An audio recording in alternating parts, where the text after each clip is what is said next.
నమస్తే. తెలంగాణ ఎన్నికల ప్రచారాలు అయితే ముగిశాయి. అసలు ఎన్నికల ప్రచారం ఎలా కొనసాగింది, గడప గడప ప్రచారాలు మరియు కార్నర్ మీటింగ్స్ అయితే ప్రభుత్వ వైపు ఎమ్మెల్యే ఆర్ శ్రీనివాస్ గారు అయితే విస్తృతంగా నిర్వహించారు. నియర్ అండ్ డియర్ ఎమ్మెల్యేగా వెళ్ళారు. సో ప్రజలు ఏమన్నారు, ఈ 2 సంవత్సరాల పాలనపై ఏమన్నారు, మున్సిపల్లో ఎలా పట్టం కట్టబోతున్నారు అనేది వారి మాటల్లో విందాం. అన్నగారు నమస్తే, చెప్పండి. Near and dear and friendly right, okay.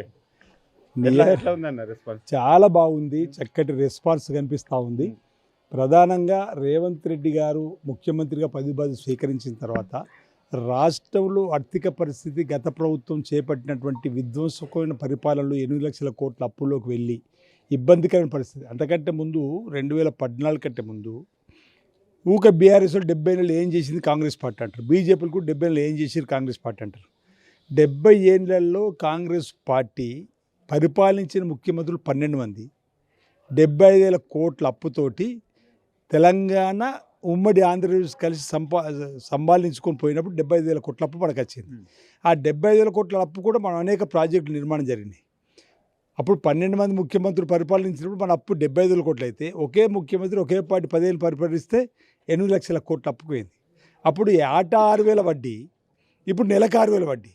అయినా రేవంత్ రెడ్డి గారు సర్కార్ వచ్చిన తర్వాత పేద ప్రజల సంక్షేమం కోసం ఇప్పటికీ 6 గ్యారెంటీలు అమలు చేస్తున్న దానిలో 5 పథకాలు ప్రవేశపెట్టినాం. ఆ రోజు పెన్షన్ పెంచుకోవాలి, పెన్షన్ ఇవ్వాలి, అది కూడా త్వరలో ప్రారంభించి ఈ అంశాన్ని ప్రజలకు చెప్పినాం.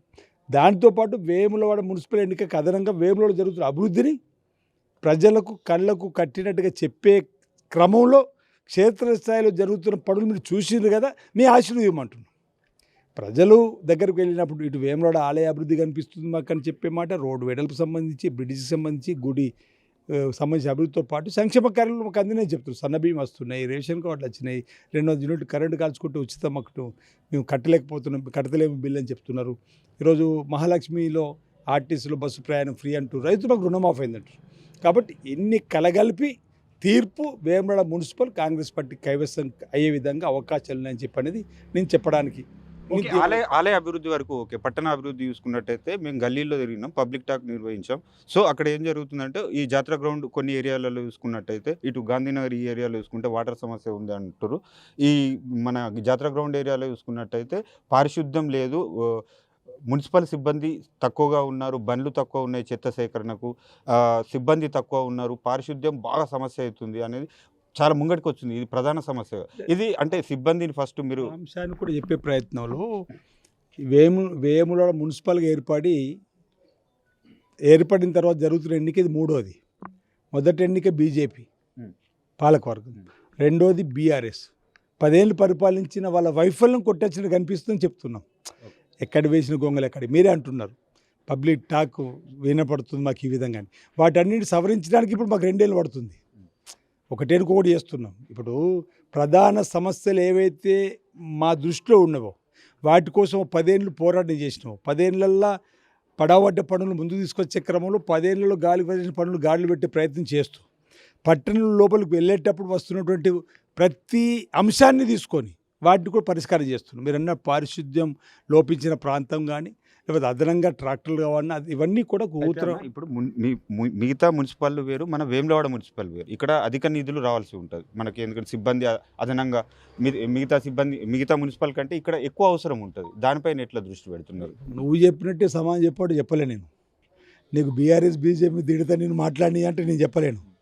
ఆ 2 పాలక వర్గాల వైఫల్యం కనిపిస్తుంది. ఇప్పుడు ఆ సమస్యలు మా దృష్టికి వస్తే కొత్త పాలక వర్గం గెలిచాక చేసే ప్రయత్నం చేస్తూ ఉంటున్నా. నువ్వు బీజేపీ బీఆర్ఎస్ అని మాట్లాడేపోతే ఎట్లండి? వాళ్ళ వైఫల్యం కనిపిస్తుంది అంటున్నా. అట్లాగే ఇప్పుడు మీరే ఉన్నారు కదా. అవును, మేము వచ్చిన తర్వాత చేస్తున్నావు చెప్తున్నా కదా. నేను నాకు క్లియర్గా మళ్ళీ వీడియోని తిప్పి చూడు. మేమేమైతే ఆ 10 ఏళ్ళలో పడవడ్డ పనులన్నీ ప్రధానం మేము పోరాటం చేసినప్పుడు ముందేసుకున్నాం అంటున్నా. ఈ సమస్యలు ఏవైతే ఉన్నాయో పాలక వర్గాలు వాళ్ళకి అప్పయినప్పుడు వాళ్ళు చేయలేని పని మా దృష్టికి వస్తే మేము చేయడానికి ఇప్పుడే నువ్వు అడుగుతున్నావు. పారిశుద్ధ్య కార్మికుల సంఖ్య పెంచుకోవాలనా, లేదంటే పరిస్థితి లోపించకుండా ఏం కార్యక్రమం చేయాలని చెప్పడానికి మేము అట్లా అడుగుపెట్టలేము కౌన్సిల్లా. మా కౌన్సిల్కి అవకాశం ఇచ్చి కాబట్టి చేస్తా అంటున్నాను నేను. మీ పోటీ ఏ పార్టీకి ఉండబోతుంది? బీఆర్ఎస్ పోటీలో ఉందా లేదా చెప్పండి. బీజేపీ పోటీలో ఉందా? బీఆర్ఎస్ ఉంది అంటే బీఆర్ఎస్ పోటీలో ఉంది, బీజేపీ అక్కడక్కడ కనిపిస్తుంది. ప్రధానంగా 2వ స్థానంలో బీజేపీ ఉండడానికి అవకాశం ఉంటుందని భావిస్తున్నా. కాంగ్రెస్ పార్టీ మంచి స్థానాలతోని మున్సిపల్ కైవసం చేసుకుంటుంది. ప్రజల ఆశీస్సులు ఆ విధంగా కనిపిస్తున్నాయి. చక్కటి స్పందన మీరే చూస్తారు. కౌంటింగ్ రోజు మీ ఇంటెలిజెన్స్ ఏం చెప్తుంది? ఎన్ని సీట్లు చెప్తున్నారు కదా. ఇప్పుడు Majority. నువ్వు అంకెల గారెడితోటి వాళ్ళలాగా మమ్మల్ని పోల్చే ప్రయత్నం, నేను మొదటి నుంచి కూడా ఉన్నట్టు మాట్లాడే ప్రయత్నం చేస్తా. గొప్పలు చెప్పే ప్రయత్నం చేయం. ప్రజల నాడి కాంగ్రెస్ వైపు ఉందని చెప్తున్నా. ప్రజల మూడు కాంగ్రెస్ వైపు ఉందని చెప్తున్నా. వేములో పట్టణం అభివృద్ధి జరగాలంటే కాంగ్రెస్ కౌన్సిల్ ఉండాలని కోరుకుంటారు. ఆ మూడు బట్టి కాంగ్రెస్ పార్టీ కైవసం జరుగుతుంది. అప్పుడే నువ్వు మెజార్టీ స్థానాలు వచ్చిన తర్వాత నీ ఆలోచన ప్రకారం, మేము తిరిగిన ప్రచారం ప్రకారం ప్రజలను కలిసిన తీరు, దానిలో ఒక స్టోరీ బ్రహ్మాండంగా నీ ద్వారా రావాలని కోరుకుంటున్నాను.